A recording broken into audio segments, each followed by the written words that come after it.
ठीक है, तो in this particular lecture we are going to learn about few examples.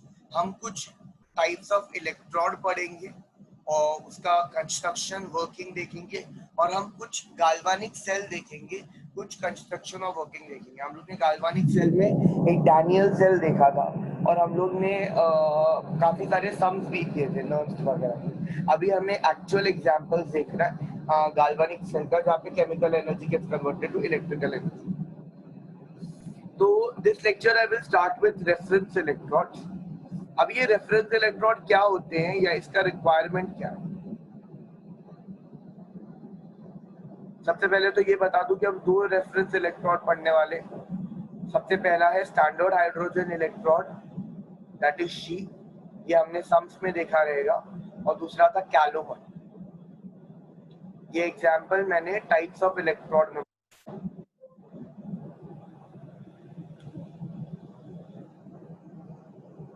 ठीक है, अभी दिस इज ईएमएफ सीरीज। ठीक है, ईएमएफ सीरीज में तुम्हारे पास एक हाफ सेल है। हाफ सेल बोल रहा हूँ, वो पूरा कनेक्टेड नहीं है। This is silver. Silver is getting reduced to give you gold, और उसका रिडक्शन पोटेंशियल लिख के दिया। इनफैक्ट यहाँ पे हर एक का, ये हमारा ईएमएफ सीरीज है, यहाँ पे कोई भी पूरा सेल नहीं है, इट इज हाफ सेल। और यहाँ पे हर एक हाफ सेल का रिडक्शन पोटेंशियल यहाँ पे हम लोग ने लिख के दिया हुआ है। यहाँ पे ऑक्सीजन है, ठीक है, तो यहाँ पे गोल्ड है, सिल्वर है, यहाँ पे Fe+3 getting converted to Fe+2 है, और यहाँ पे कहीं पे बीच में हाइड्रोजन होगा, that is zero. This is zero. तो पॉइंट इज कि जब मेरे को सेल का पोटेंशियल निकालना है, तो वो तो मैं बहुत आसानी से निकाल भी सकता हूँ। सेल का पोटेंशियल निकालना मतलब क्या? गाल्वानिक सेल में this is your one electrode, this is your another electrode, both the electrodes are connected by salt bridge. ये तुम्हारे पास एक इलेक्ट्रोड है, ये दूसरा इलेक्ट्रोड है। So this is your one half cell, this is another half cell. Externally ये wire से कनेक्टेड है, ये गाल्वानोमीटर हो गया। अगर मुझे सेल का पोटेंशियल फाइंड आउट करना है, तो मैं इधर वोल्ट मीटर लगा सकता हूँ और मैं सेल का पोटेंशियल फाइंड आउट कर सकता हूँ। This is a negative terminal anode, this is a positive terminal cathode, तो मैं सेल का पोटेंशियल तो निकाल सकता हूँ। लेकिन हमें ये बहुत अच्छे से पता है कि हमारे पास केमिस्ट्री में ये जो केमिकल सेल्स होते हैं, जो इलेक्ट्रोलाइटिक और गाल्वानिक सेल्स होते हैं, इसमें ना कि सिर्फ तुम्हारा सेल का पोटेंशियल होता है, बट एक इलेक्ट्रोड में भी पोटेंशियल डेवलप होता है। ये मैंने तुमको बताया था कि जैसे ये जिंक है, तो यहाँ पे तुम्हारा जिंक इलेक्ट्रोड है, और बाहर तुम्हारे पास जिंक का सोल्यूशन प्रेजेंट है। तो ये zinc electrode is going to do oxidation. यहाँ पे ऑक्सीडेशन कर रहा है क्योंकि ये कॉपर है, वो रिडक्शन करेगा। वो हमने ईएमएफ सीरीज पे जज किया था। जिंक इधर है और कॉपर इधर है, तो ऊपर वाला रिडक्शन करता है, नीचे वाला ऑक्सीडेशन करता है। तो यहाँ पे इन दिस रिएक्शन अंदर नेगेटिव चार्ज डेवलप हो रहा था, क्योंकि zinc was breaking as zinc 2+ and 2 electrons, and this zinc 2+ was going in the solution। तो सोल्यूशन में पॉजिटिव चार्ज बढ़ गया क्योंकि जिंक 2+ बढ़ गया, और इलेक्ट्रॉन में इलेक्ट्रॉन बढ़ गया, तो वो नेगेटिव चार्ज हो गया। So there is electrode potential also. Cell potential के साथ साथ इलेक्ट्रोड पोटेंशियल भी है, ये भी मैं तुमको बता चुका हूँ। बट पॉइंट ये है कि इसे प्रैक्टिकली कैलकुलेट कैसे किया जाए। सेल का पोटेंशियल तो हम बहुत आसानी से कैलकुलेट कर सकते हैं। This is negative terminal, this is positive terminal. हमने यहाँ से वोल्ट मीटर लगा दिया, हमको एक मेजरमेंट आ जाएगा, हमने पोटेंशियल कैलकुलेट कर दिया, that is your EMF of the cell. But how do we calculate the EMF of this electrode? हम लोग क्या करेंगे? हम लोग क्या एक ये जो वोल्ट मीटर के जो दो वायर्स हैं, उसमें से एक वायर को इलेक्ट्रोड के अंदर और दूसरे वायर को पानी में छोड़ेंगे? That really makes no sense. तो हम लोग इलेक्ट्रोड का पोटेंशियल कैसे कैलकुलेट करें? तो इलेक्ट्रोड का पोटेंशियल कैलकुलेट करने के लिए हमें चाहिए reference electrode. Now reference electrode से मेरे बोलने का मतलब क्या है? इमेजिन करो कि तुम्हारे पास दो इलेक्ट्रोड्स हैं। I am not making the entire thing again. ये तुम्हारे पास एक हाफ सेल है, ये दूसरा हाफ सेल है, this is anode, this is cathode. ये दोनों आपस में कनेक्टेड है थ्रू सॉल्ट ब्रिज और बाहर से थ्रू गाल्वानोमीटर। तो ये तुम्हारा दो हाफ सेल है। अभी अगर मैंने तुमको बोला कि यहाँ से तुमने पोटेंशियल डिफरेंस भी कैलकुलेट किया है बाय वोल्ट मीटर, तो तुमको ईएमएफ ऑफ सेल मिल गया है। You know what is you know the E cell is nothing but that is E naught cell is nothing but E naught of cathode minus E naught of anode. E naught cell तुमने voltmeter से calculate कर दिया. अगर किसी तरह तुम्हें anode का potential मालूम है, एनोड का पोटेंशियल अगर तुम्हें किसी तरह मालूम है तो हम कैथोड का भी निकाल सकते हैं. अगर मैंने तुमको बोल दिया कि ई नॉट सेल आया है 0.25 वोल्ट, कैथोड का पोटेंशियल निकालना है तुमको और एनोड का पोटेंशियल है 0, तो कैथोड का पोटेंशियल है 0.25. तो इस तरीके से हम कैथोड का पोटेंशियल भी निकाल सकते हैं. तो ये हमने कैसे किया? बिकॉज मेरे को एक इलेक्ट्रोड का पोटेंशियल ऑलरेडी पता था. तो ऐसे इलेक्ट्रोड जिसका पोटेंशियल हमें ऑलरेडी मालूम होता है उन्हें हम बोलते हैं रेफरेंस इलेक्ट्रोड. तो रेफरेंस इलेक्ट्रोड का बेसिकली काम ही यही है कि हम लोग ने इसका पोटेंशियल या तो हमने फिक्स रखा है या तो हमें उसका पोटेंशियल किसी तरीके से मालूम है और उसके थ्रू हम बाकियों का पोटेंशियल कैलकुलेट करेंगे. तो what is reference electrode? Reference electrode is the electrode, ये इलेक्ट्रोड है मतलब हाफ सेल है. It is the electrode whose potential is arbitrarily taken 0.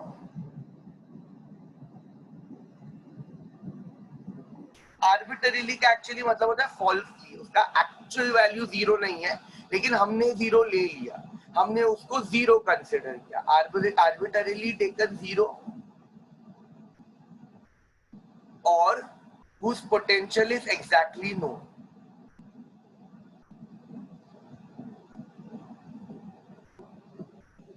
Let me just explain you this concept of arbitrarily taken 0 वाला.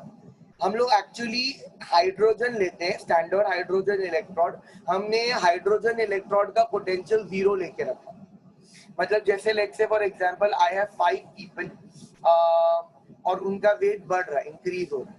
तो ये है A B C D और ई. इसमें ए सबसे लाइट है, फिर उससे हैवी, उससे 5 किलो हैवी बी है, उससे 5 किलो हैवी सी है, उससे 5 किलो हैवी डी है, उससे 5 किलो हैवी ई है. तो I really don't know the exact weight of all the 5. मेरे को पांचों का एग्जैक्ट वेट नहीं पता है, लेकिन लेट मी से कि मैंने सी का वेट आर्बिटरीली 0 ले लिया. तो सी का मैंने वेट ले लिया 0 kg. अब ये डी वाले का वेट आएगा +5 kg. इसका मतलब इसका वेट 5 नहीं है, इसका मतलब इसका वेट इस सेब से 5 किलो ज्यादा है. ये ई का वेट आएगा +10 kg क्योंकि उसका वेट सी से 10 किलो ज्यादा है. B will be -5 kg. अभी उसका कोई भी इंसान का वजन नेगेटिव में तो आ नहीं सकता, लेकिन क्या फंडा है, ये ए का जितना वेट है, मतलब if A is weighing 50 kg तो बी इज वेइंग 45 kg, मतलब उसका वेट 5 किलो कम है. एंड ए का weight will be -10 kg. Same logic. तो हमने क्या किया, यहाँ पे एक का वेट हमने आर्बिटरीली 0 लिया और हमने उसके बेसिस पे बाकियों का वेट रिलेटिवली कैलकुलेट किया. सबका रिलेशन सी से है. उसी तरह यहाँ पे भी हम यही करते हैं. तुम ध्यान से देखोगे अगर ये पोटेंशियल, ये ईएमएफ सीरीज, तो यहाँ पे हमने हाइड्रोजन का पोटेंशियल 0 लेके रखा है. तो वी हैव टेकन हाइड्रोजन का पोटेंशियल आर्बिटरीली 0. इसका पोटेंशियल हमने 0 लिया है. और अगर कोई हाइड्रोजन से ज्यादा बेटर रिडक्शन कर सकता है तो वो पॉजिटिव में है, और अगर हाइड्रोजन से बेटर नहीं कर सकता तो वो नेगेटिव में है. तो ये पूरा एक कंपैरिजन का सीरीज है. तो कॉपर हाइड्रोजन से +0.34 वोल्ट से ज्यादा रिडक्शन कर सकता है. आयरन +3 से +2.771 से ज्यादा कर सकता है. तो ये इस तरीके का पूरा फंडा है. तो हाइड्रोजन को हमने 0 कंसिडर किया है, तो इसीलिए वो उसका ईएमएफ 0 हो जाता है और उसके थ्रू हम बाकियों का ईएमएफ कैलकुलेट करेंगे.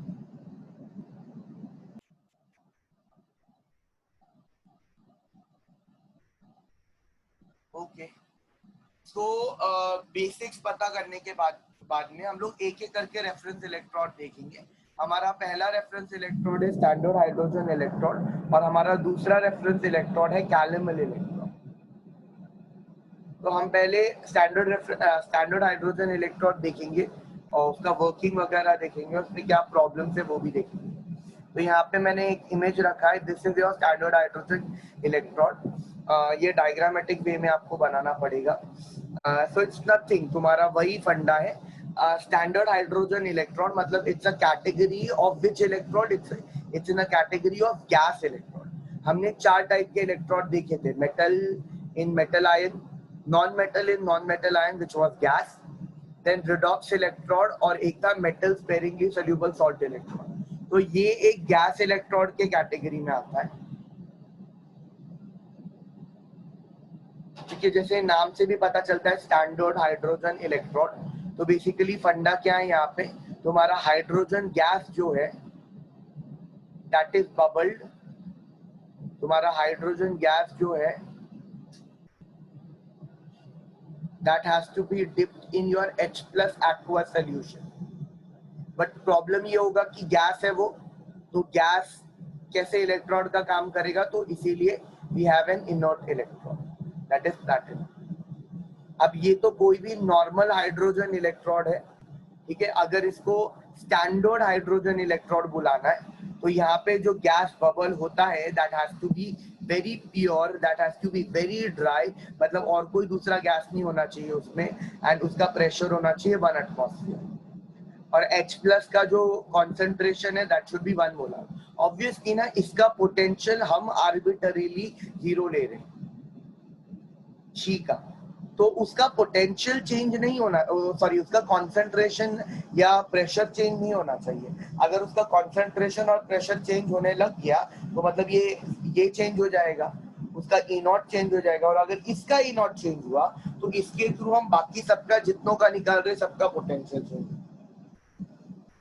तो थोड़ा कंस्ट्रक्शन देख लेते हैं यहाँ पे, what is the entire construction यहाँ पे गैस स्टैंडर्ड हाइड्रोजन इलेक्ट्रोड का। I can just say यहाँ पे pure and dry hydrogen gas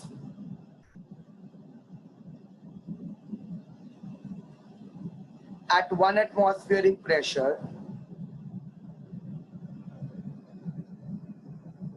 is bubbled on platinized platinum foil।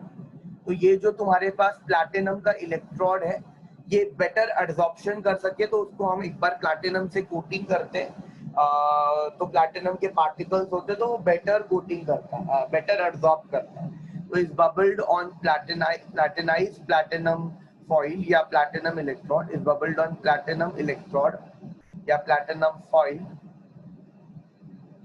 which is immersed in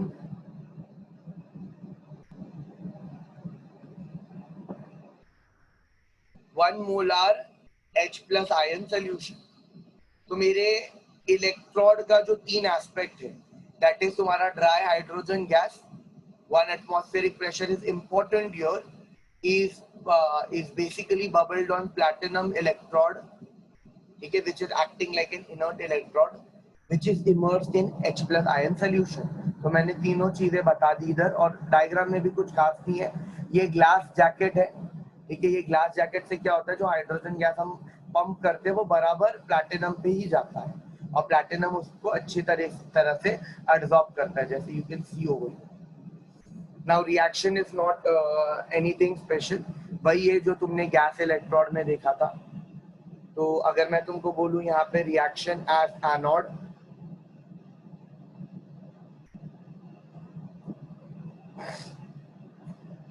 मतलब ये electrode will behave like an anode, तो lose करना है इलेक्ट्रॉन, तो जो H2 गैस है it's going to lose 2 electrons, it will become 2H plus and 2 electrons.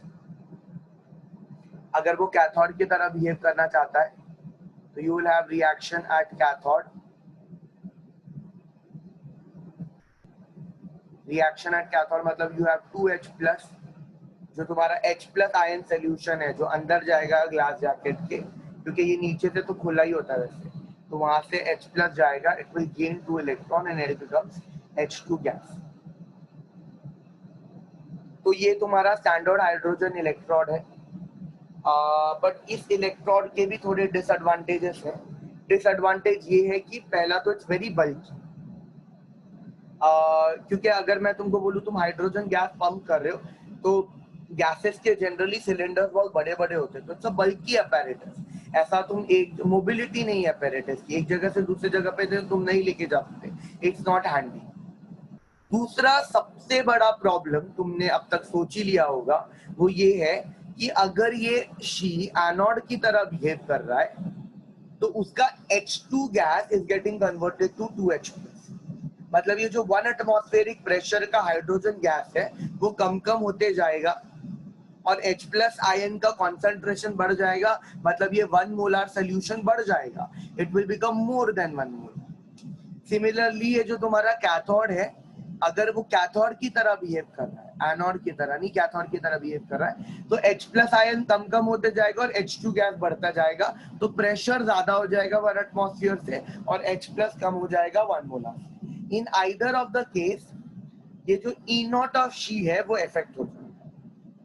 तो ये एक बहुत बड़ा प्रॉब्लम है कि हम इसके ईएमएफ से बाकियों का ईएमएफ कैलकुलेट करते हैं और इसका खुद का ईएमएफ बहुत लंबे टाइम तक के लिए स्टेबल नहीं रहता, इट इज चेंजिंग कंटिन्यूसली। तो वी विल सी इसका सॉल्यूशन क्या है।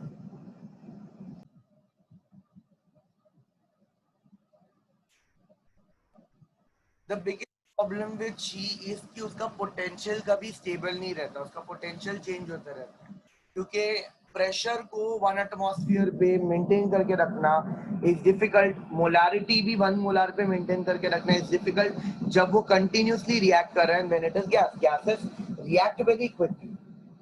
तो इसीलिए हमने एक दूसरा इलेक्ट्रोड बनाया है and this electrode is made from mercury. तो इसका पोटेंशियल बहुत जल्दी चेंज नहीं होता, क्योंकि मर्क्यूरी हर एक के साथ में तो रिएक्ट करता नहीं है, तो इसका पोटेंशियल मोर और लेस ज्यादा टाइम तक के लिए स्टेबल ही रहता है। And this is your calomel electrode. इसका पोटेंशियल फिक्स्ड रहेगा बट जीरो नहीं रहेगा, इसका पोटेंशियल जीरो नहीं है, इसका पोटेंशियल हम लोग क्या करते हैं, शी को हम इससे कनेक्ट कर देते हैं और इसका पोटेंशियल कैलकुलेट करते हैं, फिर इसके थ्रू क्योंकि इसका पोटेंशियल स्टेबल रहता है हम बाकियों से कनेक्ट कर देते हैं, बाकियों का कैलकुलेट कर देते हैं। तो मैं पहले तुम लोगों को इसका कंस्ट्रक्शन बताऊंगा एंड देन फिर उसके बाद में आई विल टेल यू कि इसका पोटेंशियल कितना है। इसका पोटेंशियल थोड़ा बाय हार्ट करना पड़ेगा। तो you have calomel electrode.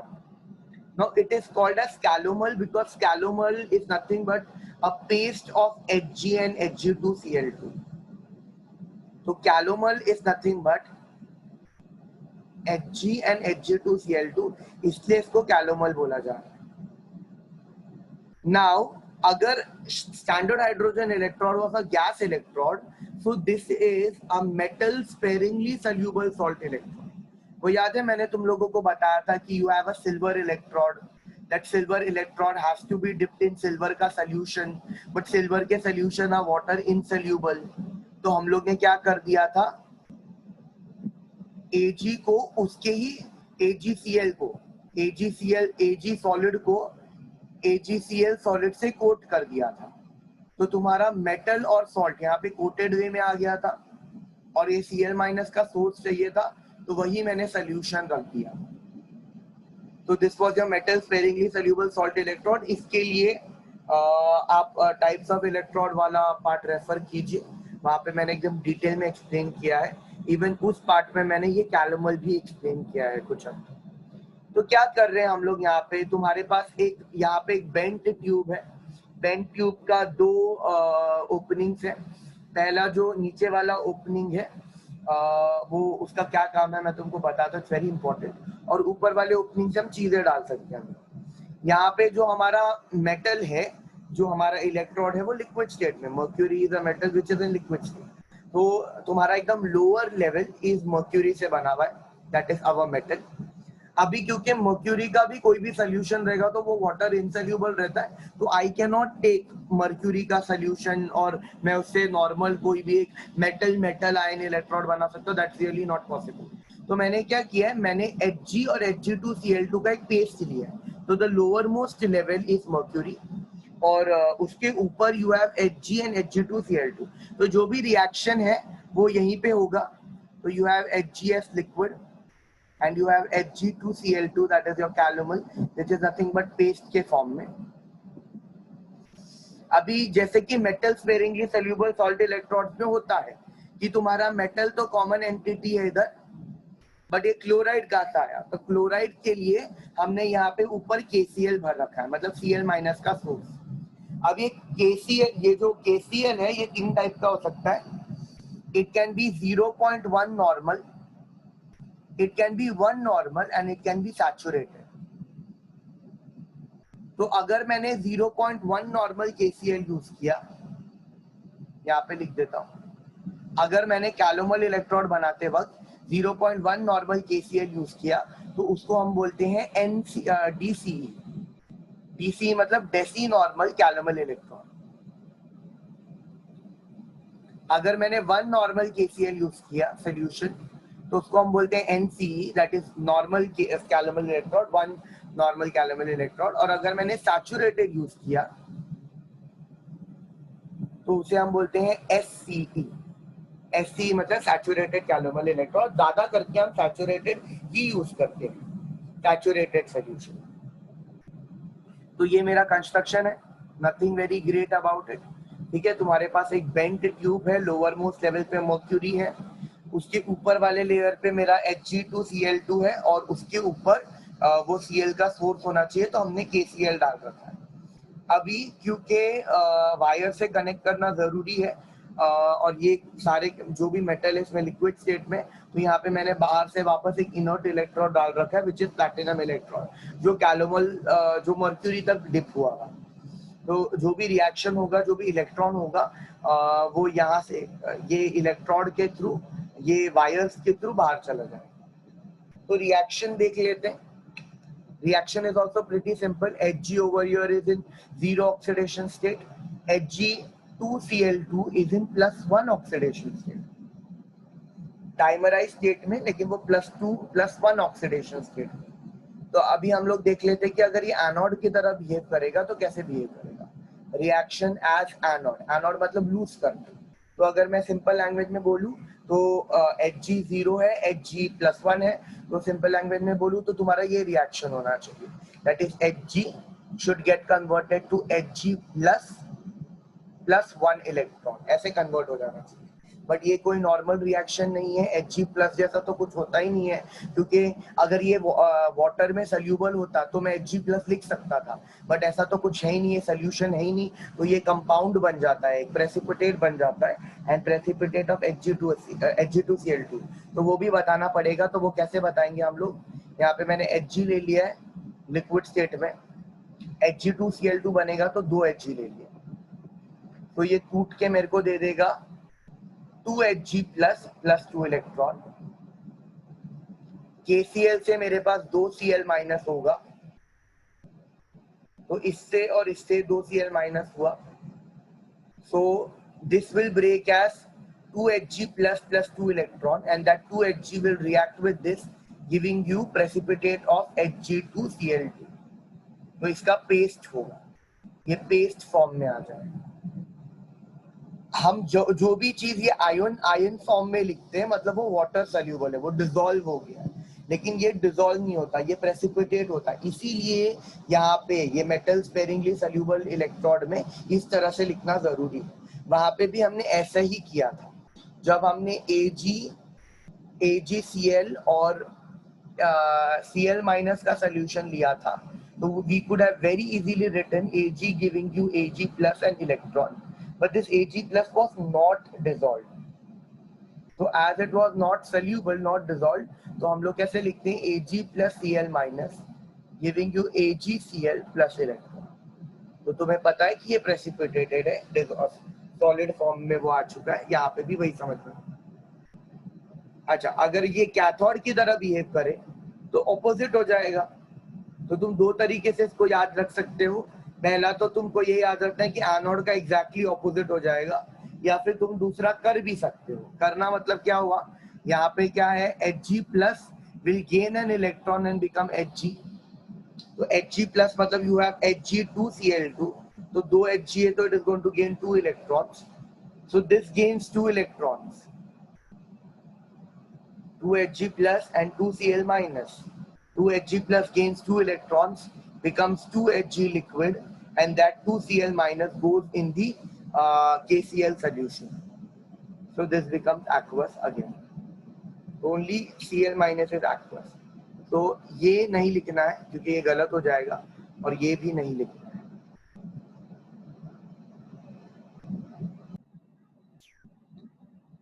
Calomel electrode का सबसे बड़ा एडवांटेज मर्क्यूरी ही है, क्योंकि मर्क्यूरी है तो वो ज्यादा किसी और से रिएक्ट नहीं करता, तो उसका जो पोटेंशियल है, उसका जो कॉन्सेंट्रेशन है, वो काफी हद तक सेम ही रहता है. It doesn't change for a very long period of time. तो हम क्या करते हैं, इसका पोटेंशियल, कैलोमल का पोटेंशियल हम लोगों को एक्चुअली मालूम नहीं है, तो हम क्या करते हैं, हम इसको शी के साथ में लिंक करते हैं. इसका और शी को और इसको हम लोग एक साथ में कंबाइन करते हैं, और उसके साथ में हम लोग शी का पोटेंशियल हमें पता है, सेल का पोटेंशियल हमें वोल्टमीटर से मिल जाएगा, तो हम कैलोमल का पोटेंशियल कैलकुलेट करते हैं. तो कैलोमल का पोटेंशियल वंस वी नो, तो इसके थ्रू हम बाकियों का पोटेंशियल निकाल सकते हैं. तो calomel electrode is actually a secondary reference electrode and not primary. Primary reference electrode तुम्हारा शी है, जिसका पोटेंशियल तुम्हें एग्जैक्टली पता था, वो 0 है, लेकिन क्योंकि वो स्टेबल नहीं रहता बहुत लंबे टाइम तक के लिए, इसलिए हम ये ट्रिक इस्तेमाल करते हैं. तो this is secondary reference electrode. अब इसका पोटेंशियल कितना है, सबसे ज्यादा यूज होने वाला जो इलेक्ट्रोड है वो है SCE, that is saturated calomel electrode, और इसका पोटेंशियल आता है 0.240 वोल्ट. इसका मतलब अगर मैंने कैलोमल और शी का एक सेल बनाया, तो calomel is going to play the role of cathode. उसका रिडक्शन पोटेंशियल पॉजिटिव है और शी इज 0, तो ये पॉजिटिव में आया, मतलब ये रिडक्शन कर रहा है. One normal KCl, that is normal calomel electrode, का पोटेंशियल थोड़ा सा ज्यादा है, 0.280 वोल्ट है. 0.1 नॉर्मली 0.33 वोल्ट. तो थोड़ा थोड़ा करके बढ़ता जाता है पोटेंशियल, बट ज्यादा करके जो हम यूज करते हैं वो सैचुरेटेड कैलोमल इलेक्ट्रोड, और ये भी तुम्हारे नर्न्स इक्वेशन में आ सकता है. मतलब you can be given any particular cell, इस तरीके से तुमको सेल दिया जा सकता है. You have zinc solid plus you have zinc 2 plus, ये तुम्हारा सॉल्ट ब्रिज हो गया, और तुम्हारे पास कैलोमल इलेक्ट्रोड. तो कैलोमल इलेक्ट्रोड कैसा रहेगा तुम्हारा सोल्यूशन इधर KCl है, तो मैं पहले ये KCl लिखूंगा, इधर सैचुरेटेड लिख दिया इधर. ये पेस्ट बीच में आता है Hg2Cl2, या तो सॉलिड लिखो या तो पेस्ट लिखो, and this is mercury, your electrode which is in liquid state. So this acts as your cathode, this acts as your anode, और इसका potential is 0.240 volts. So this is everything about calomel electrode. एक बहुत ही added advantage है calomel का, वो ये है कि कैलोमल इलेक्ट्रोड में हम लोगों को अलग से सॉल्ट ब्रिज नहीं लगाना पड़ता है.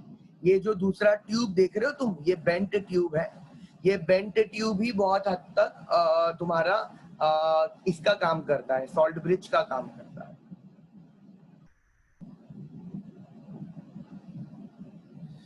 ये सेल शी के साथ में कनेक्टेड है, तो तुम देख सकते हो शी रिडक्शन कर ऑक्सीडेशन कर रहा है, और कैलोमल तुम्हारा ऑक्सीडेशन कर सॉरी शी तुम्हारा ऑक्सीडेशन कर रहा है, कैलोमल तुम्हारा रिडक्शन कर रहा है. The right hand electrode and the left hand electrode. तो यहाँ से मैं वोल्ट मीटर लगा सकता हूँ, मेरे को E0 ऑफ सेल पता चल जाएगा, और शी का पोटेंशियल 0 है, तो मेरे को कैलोमल का पोटेंशियल पता चल. आजकल हमने कैलोमल में और काफी सारी चेंजेस कर रखी है, और तुम देख सकते हो यहाँ पे कि काफी चेंजेस कर दिया है. This is even thinner than your normal electrode. यहाँ पे तुम्हारा ये जो KCl सोल्यूशन है, ये पूरा का पूरा इसमें फिल्ड है. यहाँ पे तुम देख सकते हो मर्क्यूरी है और मर्क्यूरस क्लोराइड, मतलब Hg2Cl2 है, कैलोमल है, और ये एक्सटर्नल वायर, मतलब ये इससे कनेक्ट करने के लिए, ये कनेक्ट करने के लिए ये वायर, और सीधा का सीधा हम यही डिप कर देते, तो ये पेन के जितना है. तो it's very convenient to take it from one place to another place also.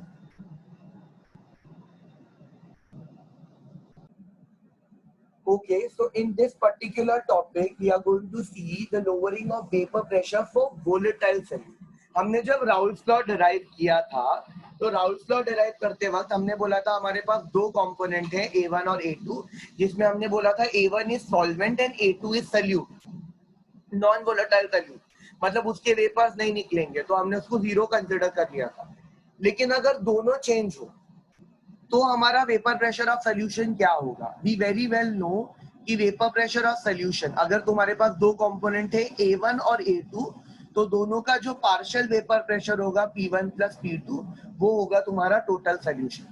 According to Raoult's law, partial vapor pressure of any component is P01 into X1 and P2 will be equal to P02 into X2. तो therefore तुम्हारे पास ये एक formula है जो हम use करते हैं, that is vapour pressure of the solution. Solution का vapour pressure is P01 into X1 plus P02 into X2. तो अभी ये वाला फॉर्मूला काफी ज्यादा यूज होने वाला है. ये फॉर्मूला क्यों यूज होने वाला है? क्योंकि अभी इवन P1 है तो P2 का भी value, P2 is not zero, उसका भी वेपर्स निकलेगा, A2 कंपोनेंट का भी वेपर्स निकलेगा. उसके साथ साथ I have to give you one more formula, and that one more formula is nothing but 1 upon vapour pressure of solution is equal to Y1 upon P01 plus Y2 upon P02. Now what is this Y1 and what is this Y2? हमने X1 और X2 लिया था as mole fraction of component A1 and A2 in the solution. तो तुम्हारा solution है, उसमें मैंने A1 और A2 component मिक्स किया है, वो वेपर्स बना है, कुछ अमाउंट वेपर्स में चला गया है, और जो भी वो सोल्यूशन का मोल्स होगा उसको टोटल मोल से डिवाइड किया, moles of A1 upon total moles of solution तो X1, उसी तरह moles of A2 total moles of solution तो X2. तो मेरे को ऐसे X1 और X2 मिला है यहाँ पे. But what you need to remember over here is, जैसे तुम्हारे पास X1 एंड X2 है, उसी तरह तुम्हारे पास Y1 और Y2 भी है. Y1 और Y2 क्या होगा? मोल fraction of A1 and A2 but in vapour phase. अगर तुम्हारे वो कंपोनेंट्स एक्वस सोल्यूशन में मिक्स थे, सोल्यूशन में मिक्स थे, एक्वस होना जरूरी नहीं है, तो वो वेपर्स में भी तो है, तो वेपर्स में उनका mole fraction is Y1 and Y2. तो तुम लोगों को ऑलरेडी ये पता है कि मोल फ्रैक्शन का सम 1 होता है, मतलब X1 plus X2 is 1 and Y1 plus Y2 is 1. But ये मत सोचो कि X1 और Y1 का भी कुछ रिलेशन होगा क्योंकि वो सेम कंपोनेंट का, ऐसा नहीं है. Y1 and Y2 is separate vapour phase में, X1 and X2 is separate तुम्हारा एक्वस फेज में. तो मैं तुमको एक और फॉर्मूला दे रहा हूं, and that formula connects both, दोनों का vapour pressure of the solution. तो अगर मेरे को वेपर फेज में मोल फ्रैक्शन दिया है तो I am going to use this formula. इसका डेरिवेशन नहीं है, but this formula you need to remember. तो तुम्हारा 1 upon vapour pressure of solution is nothing but mole fraction of component A1 in vapour phase upon उसी का proper vapour pressure, pure form में vapour pressure, plus mole fraction of vapour pressure of A2 upon P02. तो ये दो formula है. हम इसके ऊपर एक क्वेश्चन देखेंगे कि इसके ऊपर क्वेश्चन कैसे पूछा जाता है.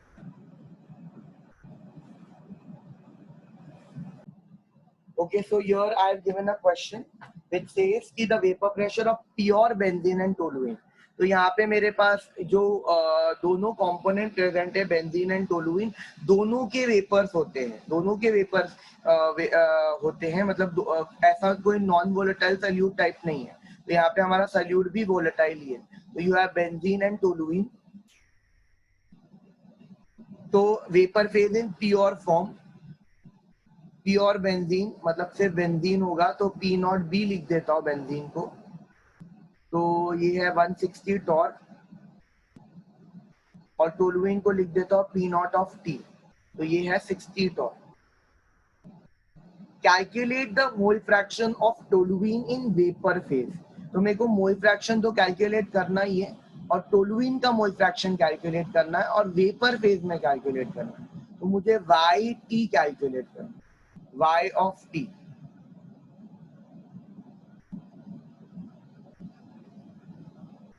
which is in contact with equimolar solution of benzene and toluene. तो equimolar solution मतलब solution में बेंजीन और टोलुइन का concentration same है. तो इसका मतलब mole fraction of benzene is same as mole fraction of toluene. But अच्छी बात ये है कि हम लोगों को ऑलरेडी पता है कि x of b plus x of t मतलब दोनों का मोल फ्रैक्शन 1 होना चाहिए.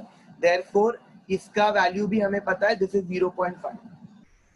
क्योंकि सोल्यूशन में दोनों का मोल फ्रैक्शन 0.5 इसका मतलब ये नहीं है कि वेपर फेज में भी दोनों का 0.5 होगा. ऑब्वियसली एक ज्यादा वेपराइज होगा तो जो ज्यादा वेपराइज होगा उसका कंसंट्रेशन अमाउंट ऑब्वियसली ज्यादा रहेगा. तो मुझे y ऑफ टोलुइन निकालना है. तो सबसे पहले तो मेरे को y का एक फॉर्मूला पता है जो अभी अभी मैंने तुमको दिया है, that is 1 upon total pressure of the solution. अगर बेंजीन और टोलुइन के केस में लिखूं तो y of benzene upon P not of benzene plus y of toluene upon P not of toluene. अच्छा, अभी इधर मेरे पास में पी नॉट ऑफ बेंजीन है, पी नॉट ऑफ टोलुइन है. y ऑफ टोलुइन निकालना है. y ऑफ बेंजीन का टेंशन ही नहीं है. y ऑफ बेंजीन को I can simply write down as y of benzene can be written as 1 minus y of toluene. तो ये बड़ा आराम से हम लिख देंगे. लेकिन जुगाड़ अभी हमें प्रेशर ऑफ सोल्यूशन का करना है. तो उसके लिए हमें नॉर्मल फॉर्मूला यूज करना पड़ेगा. Pressure of solution will be equal to P01 into x1. मतलब तुम्हारा ये एक्वस स्टेट वाला मोल फ्रैक्शन x1 और P02 into x2. तो ये दोनों 0.5 है.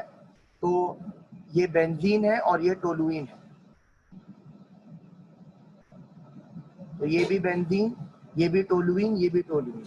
तो P0 of benzene is 160, x of b half हो जाएगा plus P0 of toluene is 60 into half हो जाएगा. तो this is 30 and this will B 80. तो इसका आंसर आएगा 1110 torr. तो प्रेशर ऑफ सोल्यूशन मिल गया. Now you just have to substitute and you have to get the answer. So this will be 110 torr equal to 1 minus yt. This is nothing but yb. P naught of b is nothing but 160 plus yt ढूंढना है तुमको and this is 60. Cross multiply करो, solve करना है and you will get the answer.